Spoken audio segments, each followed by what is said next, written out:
கர்த்தருடைய பரிசுத்த நாமத்திற்கு சொஸ்திரம். புதிய நாளை கூட்டி கொடுத்த எங்கள் தேவனுக்கு நன்றி கூறி, நீங்க எல்லாரும் தேவனுக்குள்ள மன மகிழ்ச்சியா சந்தோஷமா இருப்பீங்கன்னு நான் விசுவாசிக்கிறேன்.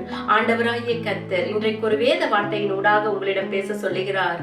1 யோவான் 4:12 தேவனை ஒருவனும் ஒருபோதும் கண்டதில்லை.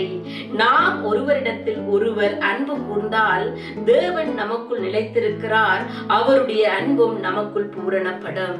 என் அன்பான சகோதர சகோதரிகளே, இறைவனை யாரும் கண்டதில்லையா? ஆனா இறைவனை காணணும்டா அது எங்க இருக்கு தெரியுமா? நமக்குள்ளதான் இருக்கு. இறைவன் அன்பின் வடிவாய் இருக்கிறார்.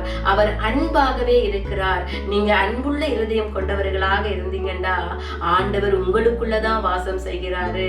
அதனால நீங்க இறைவனுக்கு பிடித்தவர்களாக இருப்பீங்கன்னு நான் விசுவாசிக்கிறேன். இந்த பூமியில நல்லவற்றையே செய்து நல்லவற்றையே நாங்கள் அறுவடை செய்ய வேண்டும். தீயவற்றிலிருந்து நாங்கள் விடுதலை பெற வேண்டும். தீயவற்றை இந்த பூமியில் நாங்கள் விதைக்காதபடி நாங்கள் எங்களை காத்துக் கொள்ள வேண்டும்.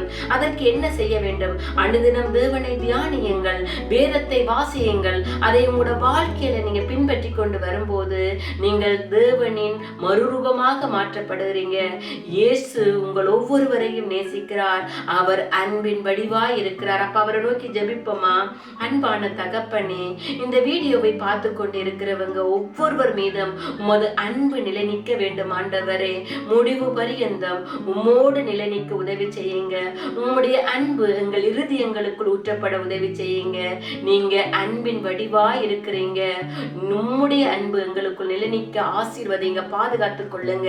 இயேசுவின் நாமத்தில் ஜெபம் கேட்டு நிற்கிறோம் பிதாவே, ஆமீன். நீங்கள் எல்லோரும் மிகவும் விசேஷமான நீங்க. ஆண்டவர் உங்கள் ஒவ்வொருவரையும் ஆசீர்வதிப்பார்.